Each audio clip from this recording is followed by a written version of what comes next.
प्रिय विद्यार्थी, आपका जो ऑनलाइन क्लास चल रहा है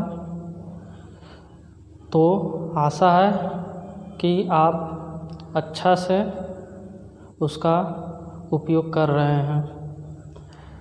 आपको विज्ञान में और पर्टिकुलर भौतिक विज्ञान में कक्षा 10 के विद्यार्थियों के लिए जो प्रकाश चैप्टर चल रहा है उसमें आपको अवतल दर्पण से प्रतिबिंब कैसे बनता है इसके बारे में बताया जा रहा है। उसी के क्रम में आपको 3 कंडीशन बताया जा चुका है। पहला कंडीशन आपको बताया गया, यदि कोई वस्तु अवतल दर्पण के सामने अनंत पर रखी गई हो तो उसका प्रतिबिंब कहाँ और कैसे बनता है, यह आपको बताया जा चुका है। जिस भी विद्यार्थियों को पढ़ना होगा इसके बारे में चैनल पर जाकर पिछला वीडियो देख सकते हैं। उसके बाद से आपको बताया गया दूसरा कंडीशन, यदि कोई वस्तु अवतल दर्पण के सामने वक्रता केंद्र से अधिक दूरी पर रखी गई हो तो उसका प्रतिबिंब कैसे और कहाँ पर बनता है, दूसरा कंडीशन। अब इसके बाद से तीसरा कंडीशन आपको बताया गया कि यदि कोई वस्तु अवतल दर्पण के सामने वक्रता केंद्र पर रखी गई हो तब उसका प्रतिबिंब कहाँ और कैसे बनता है, इसके बारे में भी आपको बताया जा चुका है। तो आज का क्लास आपका स्टार्ट हो रहा है चौथे कंडीशन से और वह हेडिंग है, यदि कोई वस्तु अवतल दर्पण के सामने मुख्य फोकस और वक्रता केंद्र के बीच में कहीं पर रखी गई हो। यानी आपका हेडिंग है, यदि कोई वस्तु अवतल दर्पण के सामने मुख्य फोकस और वक्रता केंद्र के बीच में कहीं पर रखी गई हो तो उसका प्रतिबिंब कहाँ और कैसे बनता है, आज हम इसके बारे में चर्चा करेंगे। तो चलिए इसके बारे में चर्चा किया जाए। तो आपका चौथा कंडीशन जिसके बारे में आज आपको पढ़ना है, यदि कोई वस्तु अवतल दर्पण के सामने वक्रता केंद्र और मुख्य फोकस के बीच में कहीं पर स्थित हो। तो आज आपका जो हेडिंग है वह आपको पूर्णतः बता दिया गया। क्या आज का हेडिंग है आपका, यानी आपका हेडिंग है, यदि कोई वस्तु अवतल दर्पण के सामने वक्रता केंद्र और मुख्य फोकस के बीच में कहीं पर स्थित हो तो उसका प्रतिबिंब कहाँ और कैसे बनता है, इसके बारे में आज आपको चर्चा करनी है। तो इस स्थिति में आपको पहले वाले वीडियो में भी बताया गया है कि आपको 4 हेडिंग मेंशन करना है। तो चलिए चारों हेडिंग को बताया जाए इसमें। तो आपका पहला हेडिंग स्टार्ट करते हैं। पहला हेडिंग होता है प्रतिबिंब की स्थिति। प्रतिबिंब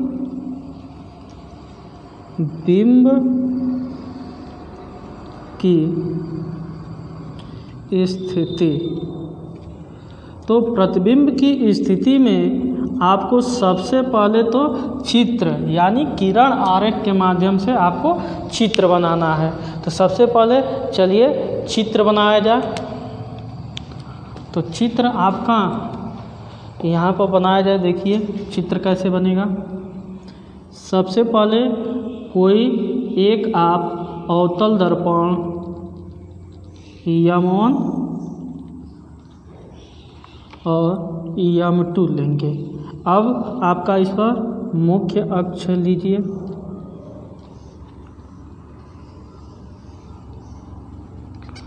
मुख्य अक्ष हो गया, यह आपका ध्रुव हो गया, यह फोकस हो गया और यह वक्रता केंद्र C हो गया। अब आपको वस्तु को कहाँ पर रखना है? तो वक्रता केंद्र और मुख्य फोकस के बीच में कहीं पर आपको रखना है। तो वस्तु को रखिए। चलिए तो मान लीजिए हमारा वस्तु यहाँ पर रखा गया है।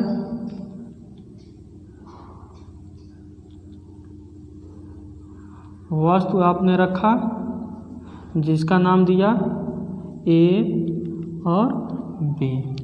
तो आप जानते हैं कि सबसे पहले यहाँ से एक किरण ऊपरी छोर से क्या होगी? दर्पण पर पड़ेगी। तो यहाँ से मुख्य अक्ष के समांतर दर्पण पर जब एक किरण पड़ेगी तो वह परावर्तन के बाद कहाँ से जाएगी? तो मुख्य फोकस से होकर निकल जाती है। अब देखिए दूसरी किरण जो आपको कहाँ पर पड़ेगी? तो मुख्य फोकस से होकर जाएगी। यानी पहला किरण आपका ऊपरी छोर से मुख्य अक्ष के समांतर दर्पण पर पड़ा तो परावर्तन के बाद से वह कहाँ नियम के हिसाब से मुख्य फोकस से होकर निकल गया। अब इसके बाद से आपको दूसरा किरण किससे होकर जाएगा? तो मुख्य फोकस से होकर जाएगी। तो जो मुख्य फोकस से होकर जाएगी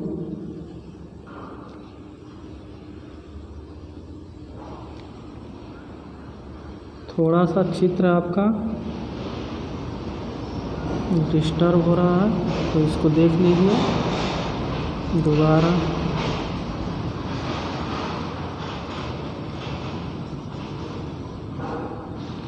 अब देखिए तो जब किरणें मुख्य फोकस से होकर दर्पण पर पड़ती है तो परावर्तन के बाद से कहाँ पर मिलेंगे? परावर्तन के बाद से क्या होता है? तो मुख्य अक्ष के समांतर वह निकल जाती है। तो मुख्य अक्ष के समांतर यह किरण निकल गई। अब देखिए यहाँ पर एक किरण मिल रही है। तो यहाँ पर किरण मिल रही है तो इसको मुख्य अक्ष पर लंब यहाँ डालिए।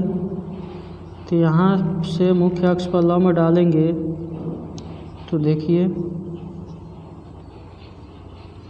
आपका यह वक्रता केंद्र C हो गया। यह आपका प्रतिबिंब प्राप्त होगा। अब इसका नाम क्या हो जाएगा? तो A डैश B डैश। आपका यह A डैश हो जाएगा और यह B डैश हो गया आपका। तो आपका प्रतिबिंब की स्थिति में फिगर आपका यही है। पहली किरण जो क्या होगी? वस्तु के एकदम ऊपरी छोर से मुख्य अक्ष के समांतर दर्पण पर पड़ेगी तो परावर्तन के बाद से वह कहाँ से जाएगी? मुख्य फोकस से होकर निकल कर चली जाएगी। अब दूसरी किरण मुख्य फोकस से होकर दर्पण पर पड़ेगी तो परावर्तन के बाद से मुख्य अक्ष के समांतर निकल जाएगी। अब दोनों किरणें जिस बिंदु पर मिल रही हैं उस बिंदु से हम मुख्य अक्ष पर जब लंब डला लेंगे तो देखिए यह आपका प्रतिबिंब प्राप्त हुआ। और प्रतिबिंब आपका कहाँ प्राप्त हुआ है? तो यह वक्रता केंद्र से दूर प्राप्त हुआ है। मतलब वक्रता केंद्र से अधिक दूरी पर या फिर दूर प्राप्त हुआ है। तो यानी आप वक्रता केंद्र और मुख्य फोकस के बीच में कहीं पर भी वस्तु को रखेंगे तो आपका जो प्रतिबिंब प्राप्त होगा, कहाँ प्राप्त होगा, तो वक्रता केंद्र से दूर प्राप्त होगा, वक्रता केंद्र से दूर प्राप्त होगा आपका यह प्रतिबिंब। तो इसमें पहले कंडीशन में आपको क्या बताना है, तो इसमें आपको लिखना है यदि कोई वस्तु अवतल दर्पण के सामने वक्रता केंद्र और मुख्य फोकस के बीच में कहीं पर स्थित हो तो उसके प्रतिबिंब की स्थिति क्या होगी, वक्रता केंद्र से दूर होती है। यानी इसमें आप परिभाषा के तौर पर या फिर इस हेडिंग को कैसे मेंशन करेंगे, तो इस हेडिंग में आपको लिखना है, एक बार और देख लीजिए, इसमें लिखेंगे यदि कोई वस्तु अवतल दर्पण के सामने वक्रता केंद्र और मुख्य फोकस के बीच में कहीं पर रखी गई हो तो उसके प्रतिबिंब की स्थिति वक्रता केंद्र से कहाँ होती है, दूरी पर, यानी वक्रता केंद्र से दूर प्राप्त होता है। अब अधिक दूरी पर भी हो सकता है या फिर वक्रता केंद्र से थोड़ा सा हट कर भी, लेकिन अब यह वस्तु को रखने के ऊपर है, अब इसके बीच में कहाँ पर आप रख रहे हैं उस हिसाब से आपका प्रतिबिंब प्राप्त होगा। अब आपका दूसरा इसमें हेडिंग आता है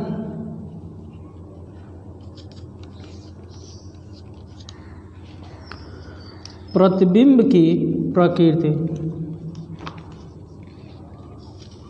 प्रतिबिंब की प्रकृति, दूसरा हेडिंग आपका हो गया प्रतिबिंब की प्रकृति। अब आपको इसमें क्या बताना है, प्रकृति में तो वास्तविक है कि आभासी है। तो आपको बताया गया है कि जब किरणें आपस में मिलती हैं तो वास्तविक प्रतिबिंब बनता है। तो आप यहाँ पर देख रहे हैं कि किरणें आपस में मिल रही हैं, इसलिए जो आपका प्रतिबिंब बनेगा वास्तविक बनेगा। तो इस हेडिंग में आपको कैसे लिखना है, तो लिखेंगे यदि कोई वस्तु अवतल दर्पण के सामने वक्रता केंद्र और मुख्य फोकस के बीच में कहीं पर रखी गई है तो उसके प्रतिबिंब की प्रकृति वास्तविक होती है, क्योंकि किरणें वास्तव में मिलती हैं।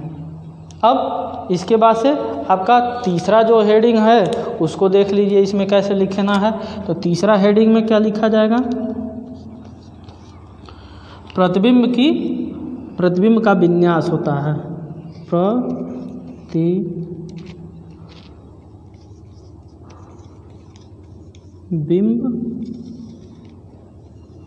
का विन्यास।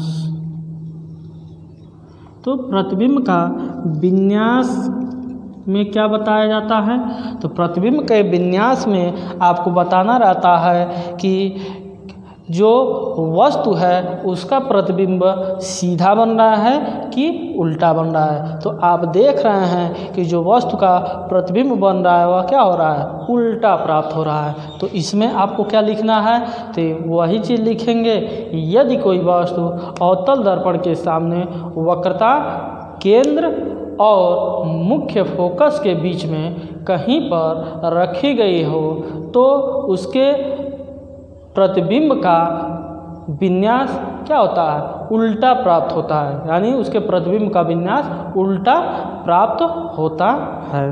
अब अगला हेडिंग इसमें आपका क्या आता है, चौथा। तो चौथा आकार आता है, किसका, तो प्रतिबिंब का आकार आता है।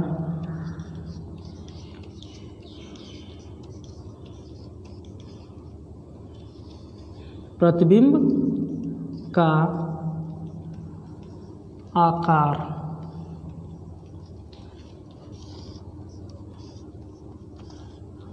तो प्रतिबिंब का आकार मतलब वस्तु से बड़ा है कि वस्तु से छोटा है या फिर वस्तु से बराबर है प्रतिबिंब, यह आपको बताना है। तो आप देख रहे हैं कि जो वस्तु है यहाँ पर है और इसका प्रतिबिंब यहाँ पर है। तो आप देख रहे हैं कि जो प्रतिबिंब प्राप्त हो रहा है वस्तु से बड़ा प्राप्त हो रहा है। किरण आरेख में आपको दिख भी रहा है कि जो आपका प्रतिबिंब प्राप्त हो रहा है वह क्या रहा है, वस्तु से बड़ा प्राप्त हो रहा है। तो आप इसमें कैसे लिखेंगे, तो लिखेंगे यदि कोई वस्तु अवतल दर्पण के सामने वक्रता केंद्र और मुख्य फोकस के बीच में कहीं पर रखा गया है तो उसके प्रतिबिंब का जो आकार होता है वह वस्तु से बड़ा प्राप्त होता है।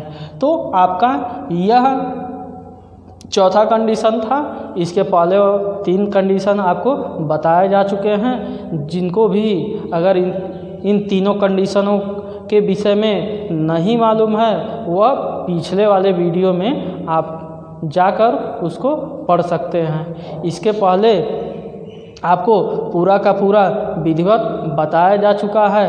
अब आपको क्या जानना था चौथे हेडिंग के बारे में, तो चौथे हेडिंग के बारे में आज आपको बता दिया गया।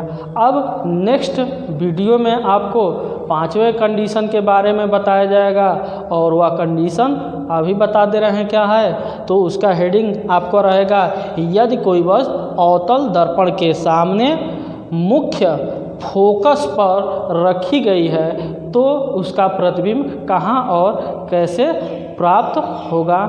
किताब के माध्यम से आप पढ़ भी सकते हैं या फिर अगले वीडियो में बताया जाएगा उससे भी आप पढ़ सकते हैं। इसके पहले जो भी आपको बताया जा चुका है किताब से और वीडियो दोनों के माध्यम से आप उसको विधिवत तैयार कर लीजिए। नेक्स्ट वीडियो में 5वें कंडीशन के बारे में बताया जाएगा। तब तक आप घर में रहकर सुरक्षित रहिए। धन्यवाद।